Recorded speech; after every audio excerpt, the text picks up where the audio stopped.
This Torah class is brought to you by TorahAnytime.com. Welcome everybody back to the MMM Chabura. Thank you to our corporate sponsor of the night, Asher Levi, Le'ili Nishmas, his grandfather. Daniel Ben Sarah, may his neshama have an aliyah, may he be Emil Yoisher, his entire mishpacha. This week is week 2 of El, and every week that goes by, every week we get another week closer. Someone actually told me this week, very simple, yet very profound, which is usually the nature of simple lines. I was leaving shul, I don't know, it was like Monday, and he's like, by the way, I just want to let you know.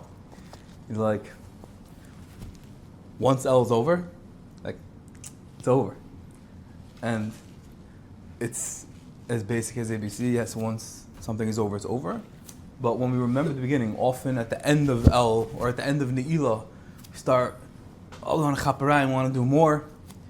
And now's the time where we're really in the middle of something tremendous. We're in the middle of something, we're in the midst of something that's life-changing, that's life-altering, that can be, that definitely has the potential, the ability, and the positive energy to do so. So, we're in the middle of something great. We're in the middle of something real. And what's the whole yesod of Rosh Hashanah? What are we doing? What's the idea? What's the focus as we get closer? Is it fear? Is it yira? Is it being afraid of our einshin? Is it yiras chet? Yeah, no? Are we doing kapara? Are we doing tshuva? A little bit? Preparing? So what's Rosh Hashanah? Rosh Hashanah is Malchus. That is the answer. Look in any sefer, look in the Gemaras, right? The whole yesod is Malchus. It's accepting Hashem's melucha on ourselves. That's what it's all about. Yes, we have a package, we have sins, we have transgressions that we need to atone for, that we need to kapar for. That's Yom Kippur. But in order to establish any feeling of remorse, of guilt, of really caring, first we have to realize that there's a melech, and that's Rosh Hashanah. So Rosh Hashanah is Malchus. So, in light of this, of Malchus, it's very interesting because you look in this week's Parsha, and a lot of times the Svarim talk about inyanim that tie into Rosh Hashanah, that tie into Yom Neraim, from the Parshas that lead up to Rosh Hashanah, and from a very unexpected place, the Ben Ish Chai reveals something. Oh, mamish davar b'tei mativ. It's mamish ashkocher potis. Ben Ish Chai, and on this week of your sponsorship, Daniel Ben Sarah. Wow. On the week, in the Parsha Ki Seitzei, the pasuk says, Ki sivne bayis chadash, when you build a new house. V'asisa maka ligagecha v'leisasim dam beveischa ki yipal hanoifim mimenu. When you build a new house, you shall make a gag. You should make a fence. Why? Chas v'sham, one shouldn't have blood on his hands. Because someone can chas v'sham or chuman fall off of it. So Hashem tells us, He gives us a chiyuv of putting up a maika, known as the chiyuv maika, on your roof. So it sounds like a very straightforward construction type of halacha. But there's always something deeper. There's always something relevant. And the yesod is as follows.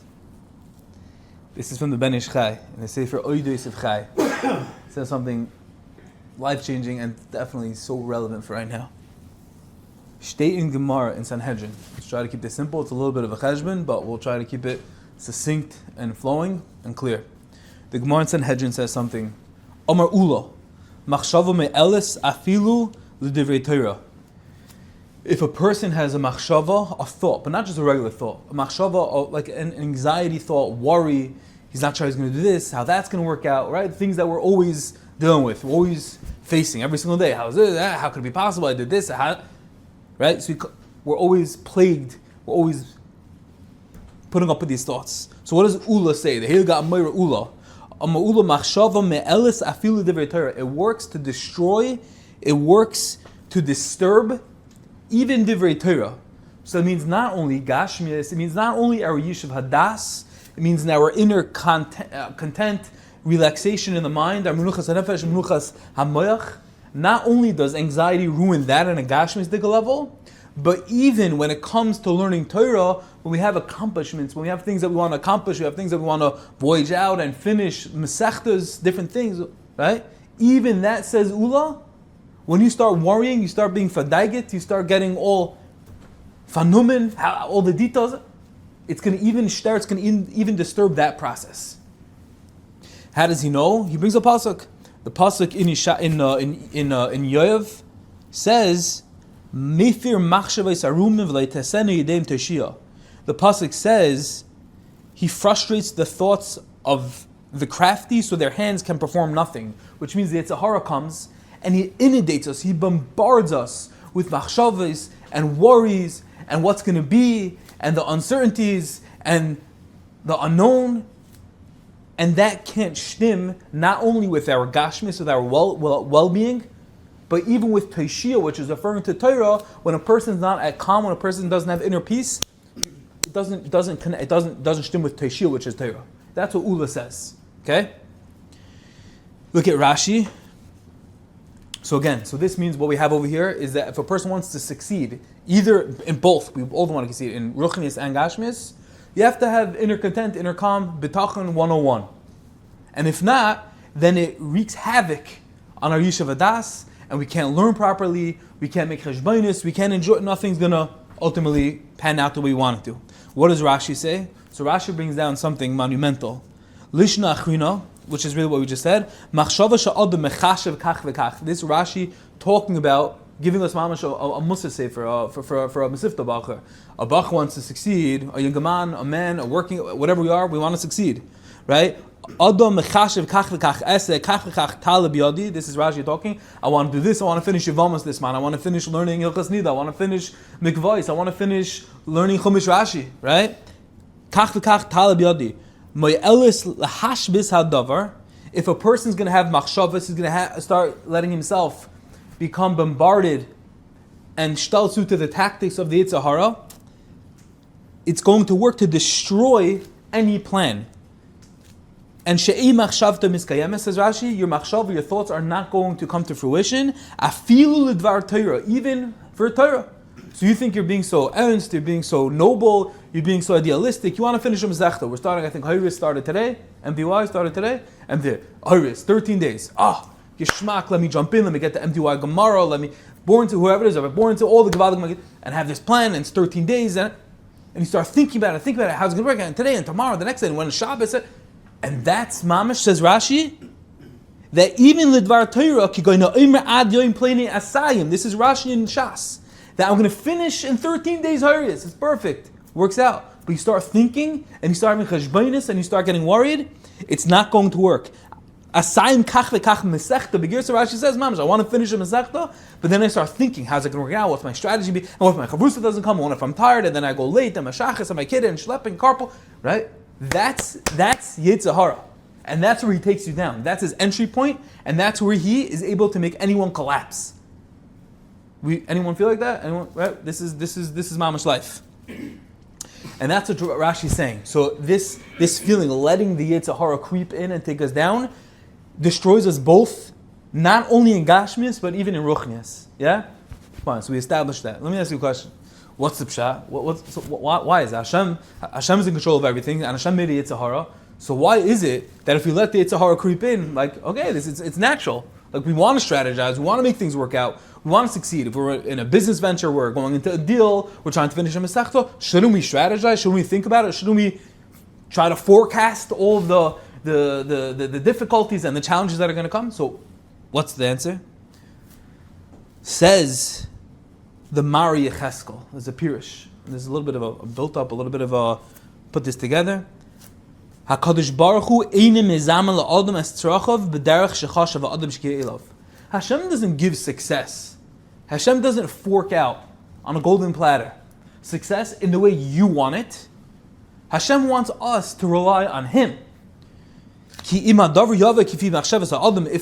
the thing you want just comes, here it is, and golden platter. You want to be a construction guy, you want to be a cabinet guy, you want to sell fruit platters, you want to be a real estate guy, nursing home, maybe whatever. That's what we want to do. Hashem say here, right? It doesn't work like that. We have to daven, we have to fail, and it goes shach, and it's shver, and we have bad days, and we have those X days and the dark days, whatever we call it. right? And it's hard. We try again, and then we daven, and then we have bitachon, and we have to mechazek ourselves, and then something else comes up, and then a closed door, and right? It's a merry-go-round until we hopefully try to find something, right? This is what we go through. But what's the reason? Because Hashem doesn't want one thing, both in ruchnius and in gashmis. If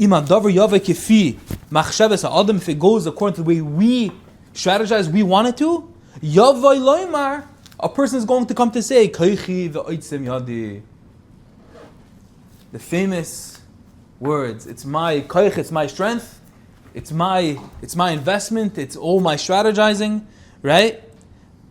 All boils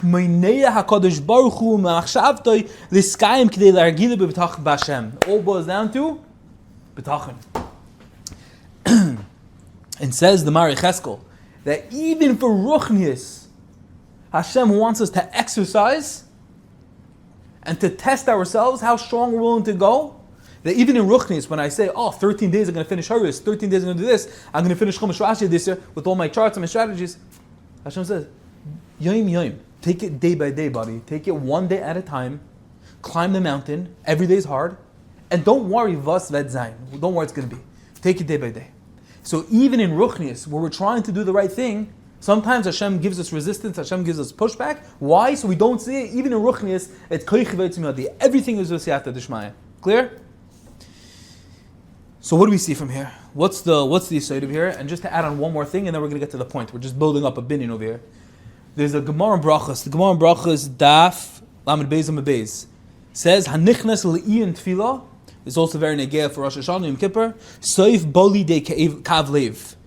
That a person who is ma'ayin in Tefillah, which means he examines and he gets down to the nitty-gritties of davening. You ever heard of such a halacha? You're not allowed to do that. The Shulchan Aruch paskins, you're not allowed to be ma'ayin b'tefillah. You can't analyze, you can't micro-analyze and ask too much and get too pratistic in your tefillahs. Why? Because if you do so, you're going to have a very tall order for Kadosh Baruch Hu. Hashem is not going to deliver everything. Hashem's not a gumball machine. Hashem's not one of those crane things you put into one of his hands, you get the bunny from the machine. That's not how it works. There's a relationship, and Hashem wants us, so we need to ask and beseech and implore and shtaltzu and bitachon and get hit down and then get back up. It's a binyan v'stira. This is the grind of life, and therefore it says the Gemara in Brachas that, and Rashi and Taisus explain that if we come to Hashem with too much, we come with iyan tefillah and every last thing on our bucket list, right? That's usher to do because we're going to walk away not satisfied, and that's ultimately instead of tefillah being a conduit and being and bringing on more kvei shemaim and more connectivity to Kadosh Baruch Hu, it's going to end up biting us because we're not going to be happy. We're going to walk away feeling depleted, and we put in so much. And look, Hashem, I deposited my whole entire list, and you give me back 2 things out of 100. So the Gemara says you can't do that. Why? Again, the same idea over here, which is when it gets too nitty gritty, too granular, we end up hurting. We end up showing Hashem that we don't really believe in you, that you don't have the full picture. That's what we're down to. That's what we're putting out. We're establishing that when there's too much asking, when there's too much strategizing, you're showing Hashem, I can't take it day by day. Everything has to be mapped out and perfect. And Hashem says, I'm going to give you resistance. Hashem says, like we see in the Gemara from Ula, that machshava, that thinking about too much, even in the Dvar Torah, is going to end up hurting you. And we see that in B'tefillah, we see that trying too much and examining our tefillah, we come to Rosh Hashanah and we start asking Hashem for health and achas and parnasa, and that Monday should go, and Tuesdays and my business. Hashem, and refu and parnasa and zivug and children and nachas and my kid should do good on his test and the day. It could be endless. Don't do that because you're going to end up stepping kavyochal on Hashem's toes, and Hashem's not going to be able to deliver day by day. This is called dimyan. When we conjure up, when we have too much expectations, this is dimyan. When we imagine the utopian world, whether it's for a ruchnis or a gashmis, this is called dimyan. This is called making a utopian world where we think we belong, where we should be. We have the plan, everything's mapped out, and Hashem does not like that. Hashem doesn't like that. Zok the Ben Ish Chai, taking all this, plugging it back into the parsha. Look at the words of the pasuk. Ki sivne bayis chadash. What's the bayis? Not just a regular house. Not just a revamp. Not just purchasing a new house, you have to put up a mica. You have to worry that someone's chas v'shalom going to die. Ki sivne bayis chadash. When you have a new idea, when a new idea comes to your head, your bias, the Kabbalah, the Sifra Kabbalah calls your head, your moyach is the bias. It's the top of the house, right? It's the top. We're a binyan, right? Adam is a binyan. The bias is the brain, is the head. And kisivne bias chodesh, when your head starts to think of a bias, building a new venture, whether it's in ruchnius or whether it's in gashmius, you have this new idea, a bias chodesh. Vasisa maka ligagecha. The gag refers to the brain. Okay, you have the bias is the whole body, and the gag is your brain. Make a mica for your brain. Contain it, neutralize it. Don't let the atzas hayitzer with all of his questions and what's going to be and how's this going to work out. Don't let that take you over. Don't let that control you. Vasisa mica ligagecha. Make a mica for your brain, for your gag. Why? Michael Legecha, v'leitasim damim b'veisacha. Don't let damim, the Zakta ben Ish Chai, that damim is dimyon. Because what's going to happen? V'leitasim damim b'veisacha. Don't let the damim, the dimyon, don't let that infiltrate and take over your beisacha, your mind, your brain. Why? Ki yipol hanoif menu. The pasuk says because the person's going to fall. But it says the ben Ish Chai, no, it's more than just the other person's going to fall. It's you're going to fall. Because when you test Hashem and when you come with all your big plans and all your strategies and how everything's going to work and micro-analyzing and you're in the driver's seat, then ultimately it's kiyipal hanoifel mimenu. Then this person, which is you, which is us, coming with these, ultimately is noifel mimenu. It's going to fall. It's not going to pan out. And that's what the Ben Ish Chai is saying is the message of this pasuk. Fire? Just to end off. We're going to wrap it up. We're going to end off strong. Says the Ben Ish Chai, a mashal, he writes this in his sefer. He says, you have a guy carrying a basket of 1,000 unhatched eggs. And he wants to go to the marketplace to sell these eggs. And on the way, he starts cheshboning to himself, wait 1 second, I have 1,000 eggs, they're unhatched, why am I going to sell them? Let me take them back home. I'll let them all hatch. I'll have 1,000 chicks, and those 1,000 chicks are going to lay many more thousands of eggs. I'll be a millionaire. I'm going to have thousands, tens of thousands, and hundreds of thousands of eggs. And as he's walking closer to the marketplace, he has this whole cheshbon in his head, and he's balancing all the eggs on his head, and he has this cheshbon. Oh my gosh, I could become a millionaire. And after that, I'm not going to be schlepping to the marketplace anymore. I'm going to be next to the king. I'm going to be the Misharis. And eventually, he says, you know what? I'm going to take a turn. Go back home. And as he takes a turn, what happens? The eggs fall.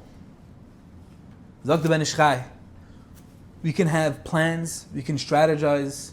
We can think we have the best ideas of how to make it. And if you're on the way, if you're doing something, if Hashem seems this is the right decision, don't be an Ober Chacham. Don't get into anything can fall. Hashem could do anything.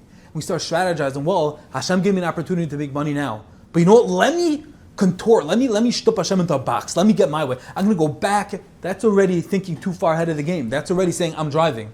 And everything could fall flat.